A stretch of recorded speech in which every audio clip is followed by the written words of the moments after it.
You are listening to the Strong as a Working Mom podcast, episode number 84. If you have habits that aren't helping you, how do you get rid of them? You slow down. Let me help you do that.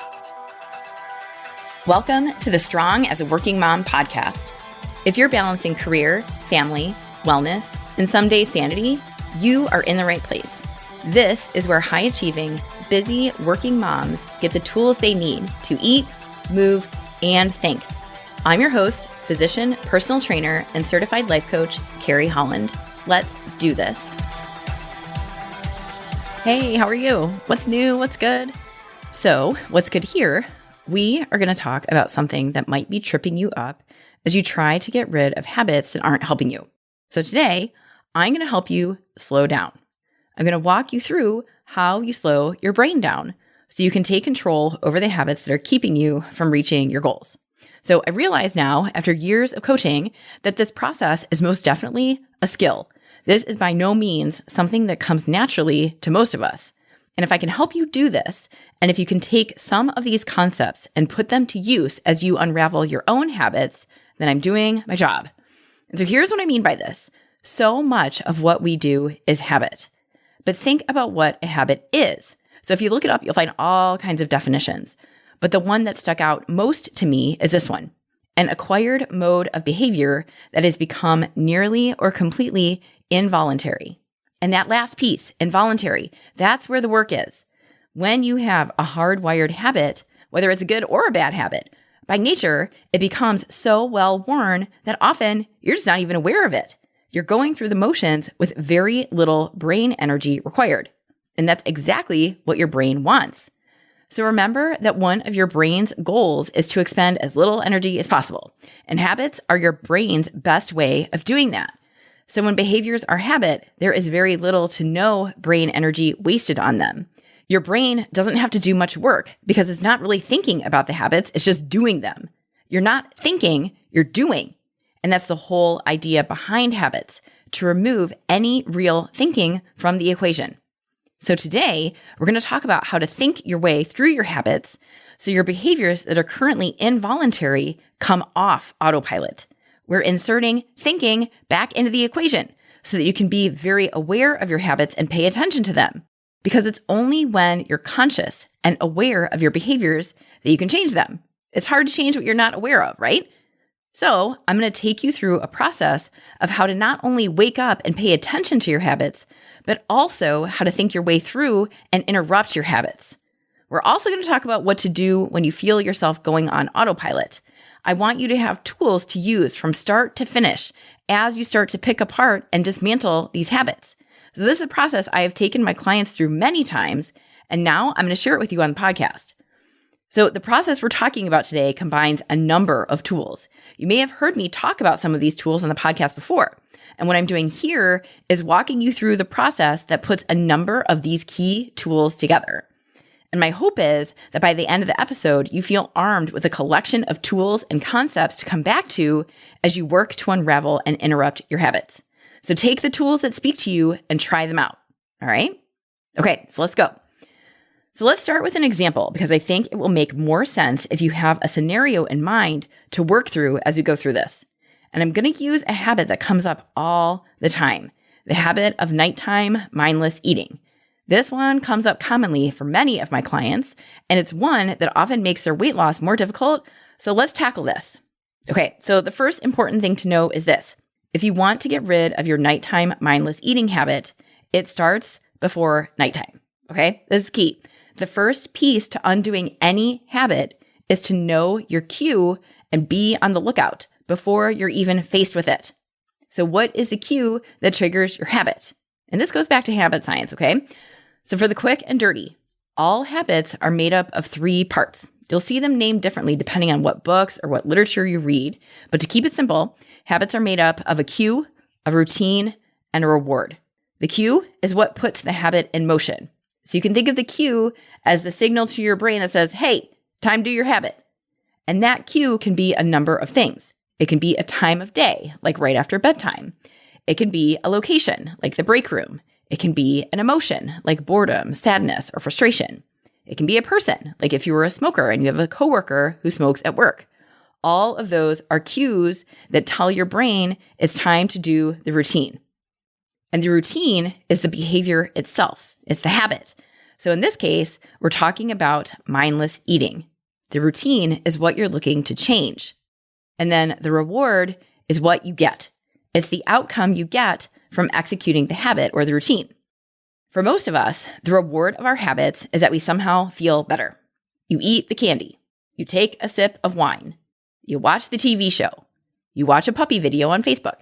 All of those things give a hit of dopamine to your brain and you feel better. You do the habit and you get the reward of feeling better. But here's something important to note. So in our nighttime eating example, you only feel better in the short term. The reward is not long lasting. So what this means is that in the case of your undesirable habits, the feeling of relief is short-lived and is ultimately replaced with you feeling worse. So let's talk about what this is and what this is all about. So remember that your brain wants what it wants and it wanted it 5 minutes ago. So when you're operating under the influence of your habits, your primitive brain is driving the bus. And your primitive brain only sees the draw of instant short-term gratification. That's why habits are largely stored in the primitive part of your brain. So this is important. This is huge. And this is in contrast to your developed brain that is able to see the impact and the draw of delayed gratification. So when I think of habit, I think of our animal, lizard, primitive brain that can only think about the immediate future. And that is where we run into trouble. Okay, so the take home here is that habits are your brain's way of conserving energy. Habits consist of 3 parts: the cue, the routine, and the reward. Habits are largely stored in the primitive part of your brain, and that's the part of the brain that is looking for instant gratification. Okay, so let's go back to our nighttime eating example. So for many of my working parents, the cue for nighttime eating is once your kids go to bed. Whether that is breastfeeding a kid to sleep or getting through the multiple stories, songs, glasses of water, trips to the bathroom, or if it's just making sure every kid is showered, clothes are in the laundry, and everyone's lights are out, whatever it is, getting kids to bed tends to be a project for many of you. Or if you don't have kids, or if your kids are no longer in the house, it may simply be that at a certain time, once you've changed into your PJs, or you finished your Wordle, or you're all caught up on your Netflix series, you may find yourself with nothing to do. And that's when you head to the kitchen for food. So whatever case it is for you, the key to unraveling this habit is to be on to yourself before the trigger happens. You want to be aware enough to anticipate the cue. So if you know that once you close the door of your kid's bedroom, it's down to the kitchen for a treat, anticipate it. Or if you know that once you put on your comfy pants, your next step is to head towards the freezer and check out your ice cream collection, there it is. This process of interrupting your habits starts before you encounter the cue. Do you see that? It requires the foresight and the insight to recognize, okay, my pattern is that once I get everyone to bed and have a second to breathe, I go get food. Or once I'm in my comfy clothes and I'm shutting down for the night, that's when I go searching for ice cream.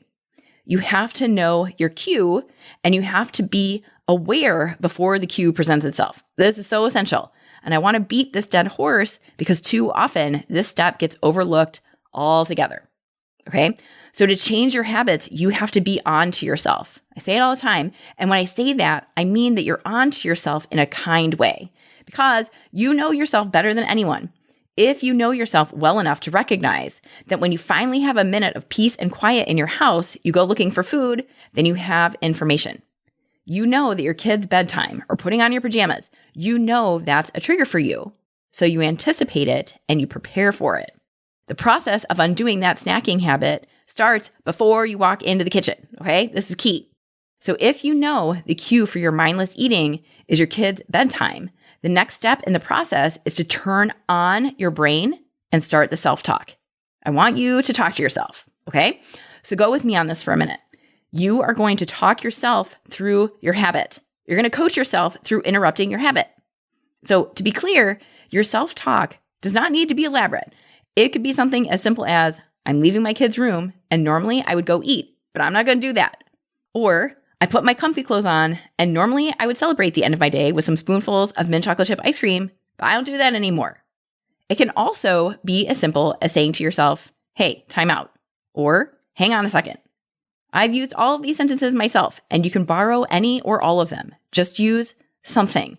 The goal is to wake up and start talking to yourself, okay? And the purpose of this self-talk, it is multifold, okay? So one, it's taking you off autopilot. So remember what we know about habits. They're involuntary. You don't have to think about them. But now, when you start talking to yourself about your habit, you're shaking that all up and using your brain energy to think very deliberately about your habit. I think of it as shaking yourself out of it.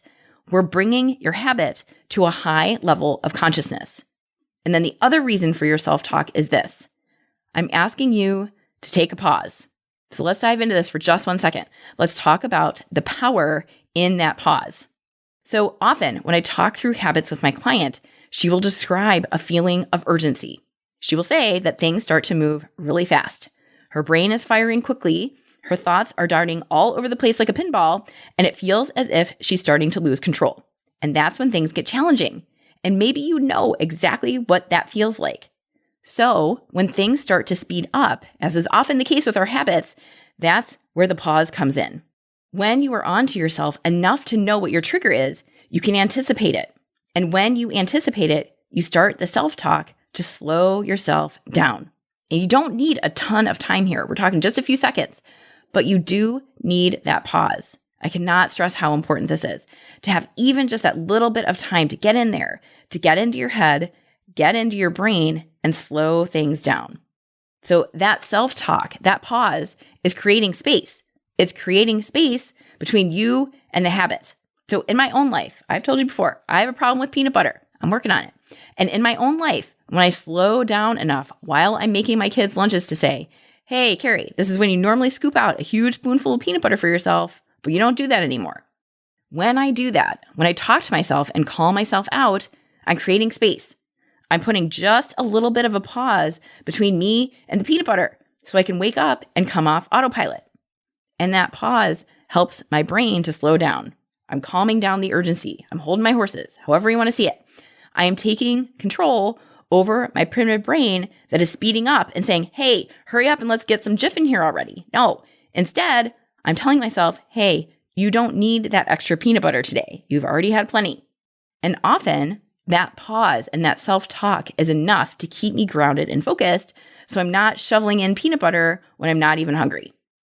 And the point here is don't underestimate this. Do not underestimate the power in taking a pause. Wake yourself up. Talk to yourself. Turn off the autopilot. Give yourself that space because it's in that space that the possibility of a different outcome exists. In that space is where you are rewriting your habits. All right, so the next piece to this, to interrupting your habit, is to go inside. So meaning you are going inside your brain. You are going to stay in the game here. I've gone over this concept before, and if you need a more detailed review, you can go back to episode 66, where I get into all the details on this, because this is a really useful tool. But here, for today's purposes, when you stay in the game, you're staying inside yourself. You are keeping the part of your planning brain, or your prefrontal cortex, you're keeping that part of your brain awake, alert, and very much engaged. You are focused. You are grounded. You are zoned in. You are paying attention and practicing awareness of what you're doing in real time. In real time, you're in the game. And this is in contrast to not being in the game, where you let your brain get to that fuzzy place where it feels as if you are no longer in control. You are not letting your brain wander. You're not letting your primitive lizard brain take over. You're not letting your thoughts get outside of you, okay? Do not turn off, because when that happens, that's when you revert to what you know and go on autopilot. So instead, you work on staying engaged. You stay in it. You're dialed in, and you don't let your brain get carried away. So this is subtle, but for any of you who have tried to give up nighttime, or really any time, mindless snacking, you know what I'm talking about. When your snacking is a habit, you may find yourself in front of the pantry, eating handfuls of M&Ms, almost as if it's against your will, and it feels as if you're outside yourself. You don't even remember getting up and walking to the kitchen, turning on the light, and opening the pantry door, but somehow those M&Ms ended up in your mouth. So that is not staying in the game, okay? And if you want that habit to stop being a habit, you have to get back inside. Get inside your brain and pay attention to what you're doing. Talk to yourself and don't let your brain drift, okay? All right, next. The next piece to this is to name what you're feeling. Give it a name. When you're headed to the kitchen for a snack after your kids are finally asleep, what are you feeling? Is it exhausted, relieved, frustrated, bored? Whatever you're feeling, identify it. You don't have to announce it. You don't have to tell anyone, I'm having a feeling right now. But instead, you're simply naming for yourself. I feel stressed. I feel irritated. I feel an urge. Whatever it is, give it a name and call it out. So here's why this matters. You know I'm all about feeling your feelings, right? Think about it this way.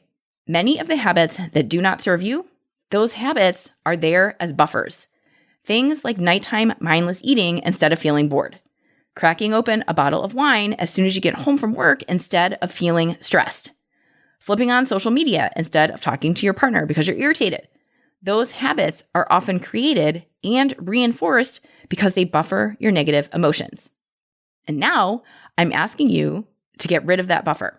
I'm asking you to feel whatever it is you're feeling instead of buffering it. That means you feel bored at bedtime instead of going to the kitchen to numb your boredom with food. Name it. I feel frustrated. I feel depleted. I feel bored. I feel sad. This does not have to be a big ordeal. You're simply asking yourself, hey, what am I feeling right now? And then answer the question. That's it. And then be ready. Be ready for it to stink. I know that's a hard sell, but again, I'm not here to sugarcoat. When you take on the work of feeling instead of numbing, when you take on the work of practicing awareness instead of operating on autopilot, it's probably not going to feel great. In fact, it might be really hard. And my answer to that is let it. Let it be hard. Allow the negative emotion to sit with you. Get inside your body and let the frustration of the day be there with you. Let it feel heavy, intense. Let it feel like it's dragging you down. Walk through it. Walk right through it and let the negative emotion be there with you. So I've described this before using a number of different visuals. My coach described allowing a negative emotion as carrying it around with you in a heavy bag. And eventually, that heavy bag gets lighter as the negative emotion goes through you. And I like that analogy. But I also read in one of the many self-help books I've gone through that you can think of allowing an emotion as if you're carrying a box of molecules darting around in a box. You leave the top off that box and let those molecules race all over the place until they find their way out. That's your negative emotion. You keep it with you in that heavy bag or in a box with the lid off for as long as it takes to dissipate. You allow it. So here's the other thing. Here's something I want to make really clear. As this happens, and as you're feeling the negative emotion, you're still going about your business, okay? You're not at a standstill in front of the pantry letting a cloud of frustration sit over you. No, you're getting on with your life. You're putting the laundry away. You're getting your work bag ready for tomorrow. You're laying out your gym clothes. You're doing all the things and going about your life, even while the negative emotion is still sitting with you. So there's duality here. You can feel a negative emotion, you can feel the junk, and still get on with your life. So my own business coach says it all the time, and I think it's worth repeating here. You can feel like garbage and still show up and get your work done. And that's the truth. Let it feel uncomfortable, but do the work anyway. The world is not standing still because you're not eating Oreos at the end of the day like you normally would. No, you can feel the negative emotion, and you will because it's going to be there, but you can do that and still get on with your life. So be prepared for it. Let it feel uncomfortable. This is walking through it. And keep going about your business. Okay? So as I'm asking you to sit and feel all the negative emotions that come up when you interrupt your habit, you can imagine that your brain is not going to be on board. Your brain, when confronted with the discomfort of doing something different than your usual, is going to wig out. So remember, your brain sees change as a threat, as something that needs to be corrected. So in response, when you interrupt your habit, your brain is going to start messing with you because your brain is going to want you to go back to what you normally do stat. So let's go back to your nighttime routine. So imagine you've gone through the process of getting everyone to bed. Normally after, you would head straight to the kitchen. But this time, you anticipated the cue and you start the self-talk. You take a pause and tell yourself, hang on, I'm not going to the pantry for cookies. And then you feel the urge. You feel the discomfort of boredom or exhaustion or stress. You feel it settle in, but you decide to sit with it. You allow it. And it starts to feel icky. And then this is when your brain goes to town. Your brain is going to fight dirty. and it will show up in the form of justifications, like all kinds of justifications. Things like, you earned this. It's been a rough day. Just one handful of M&Ms, no big deal. You were good all day long. You deserve this. You won't eat any M&Ms tomorrow. You get the idea. So if you go looking for justifications, rest assured you will find them, guaranteed. And often, if you're not prepared, that's where it ends. It ends at the justification. And this is a key place where you have an opportunity to troubleshoot. So too often, when your brain offers you a justification, you stop there. You take the justification and you agree with it. You accept it as fact. And when you accept that justification, that's generally the end of it. That's game over. That's when you revert and go back to your habit. And instant gratification wins out. So here is where you can change the outcome. Here's where you can rewrite the ending to your usual story. When your brain offers you a justification, instead of accepting it, counter it. Offer yourself a counter argument. I'm asking you to have a little back and forth in your brain. Take that justification and debate it. Okay? So go back to our nighttime eating example. When you interrupt your habit and feel the discomfort of the urge instead of snacking, that's when your brain gets feisty. And your brain, as expected, will revolt and offer you a justification. But it's been a long day. You earned this. And if you stop there, if you stop at that justification, you could very easily say to yourself, yeah, it has been a really long day. I did earn this. This will take the edge off. This will make this long day a little better. And before you know it, the chocolate is in your mouth. But now imagine instead what would happen if you countered your justification. What would happen when your brain tells you it's been a long day and you debate it and you reason with yourself and say, yes, it has been a long day, but I don't need to finish my day with food. I don't buffer my bad days with food anymore. Then what? So a few things are going on here. So first, by countering your justification, you're creating space. You're creating that pause. And remember, there is power in the pause because you're giving yourself time to think before you act. And that's all we need. We need just a little time so you can slow yourself down. So you can think instead of just do. Remember, this is what takes your habit off autopilot, thinking. And second, you're calling on your rational thinking brain to help you through your decision.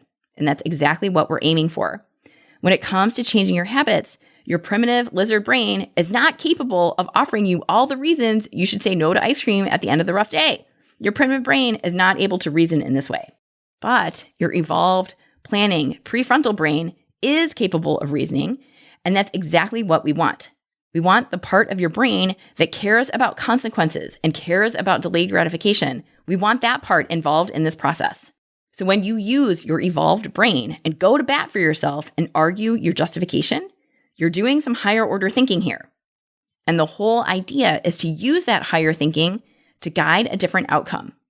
This entire process is meant to help you interrupt your habit in real time so that you don't make a decision you regret later.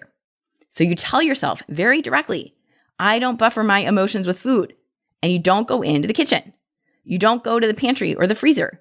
You've interrupted your habit. Okay? That's it. And what you get from this, well, you get a lot of things. First, with time, you will start to rewire the well-worn habits that are no longer serving you. The more you interrupt your habit, the more you change your wiring to affect a different outcome. You are showing and telling your brain that this is how it's going to be around here from now on, and I don't mindlessly eat at bedtime anymore. And second, you're using your evolved thinking brain to create a setting of delayed gratification, which feels so much better than the instant gratification of a bunch of Oreos at the end of a stressful day. And third, you're proving yourself to yourself. You are proving that you can make a decision ahead of time. You can decide that you will no longer snack mindlessly at night, and then you take it the extra step of following through. That builds discipline, self-trust, and it builds up your relationship with yourself. And that feels pretty awesome. Okay? All right, so there it is. I've just given you a number of tools and concepts as I walked you through how to interrupt habits that do not help you. So to review, you anticipate the cue. Then you are on to yourself in a kind way. This is practicing awareness of what triggers your habit. When you find the habit, you find power in the pause. This is where the self-talk begins. I'm not going to buffer with food. Name what you're feeling and let it be uncomfortable. Expect it to feel yucky. And then stay in the game. Do not let your brain get to that fuzzy place where you no longer feel in control. Stay inside yourself. And look for justifications, because your brain will most definitely offer them up to you. And do not stop there. Do not accept the justification. Instead, counter it and practice a different ending to your usual routine. You walk away. Okay? So to be clear, this is a process. This is a practice. I would love to be able to tell you that if you do this a few times, your unhelpful habits will go away. But the truth is, this takes time. It takes patience. It takes messing up repeatedly and coming back to it. But most importantly, interrupting your habits requires that you have the self-belief that it is absolutely possible for you to change. So this is the work right here. This is what changing your life and changing your habits is made of. And this work is legit. It is not for the faint of heart. This work is not for people who want a quick, temporary fix. Because in order to change your actions, in order to change your habits and make it last, you've got to change your thoughts first. Always, always. It always goes back to your thoughts. And while this work is hard, I will say that it is entirely worth it. Whatever habit you want to change, whatever pattern you want to interrupt, that is entirely available to you. And the more times you take yourself through this process, the more you will reinforce just how strong you are. Strong mind, strong habits, in that order. Okay? And if you want help with this, let's talk. Changing your habits, yeah, it's hard, but I will help you make it easier. When you coach with me, you will have the support and guidance you need to break habits and create new ones that help you feel better, lose weight, and get stronger.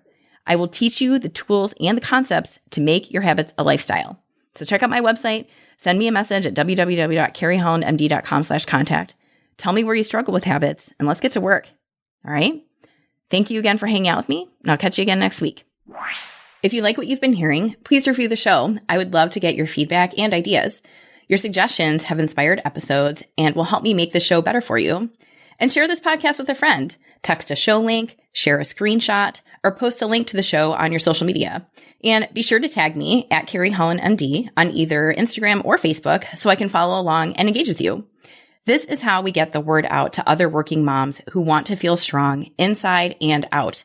If you know someone who wants to feel better or eat and move differently, but she is too tired or too busy, it is time to change things up. And you know, making that change starts with how you think. And that is what we do here on the Strong as a Working Mom podcast. I'll see you next week. Thanks for listening to Strong as a Working Mom. If you want more information on how to eat, move, and think so you can live in the body you want with the mind to match, visit me at carriehollandmd.com.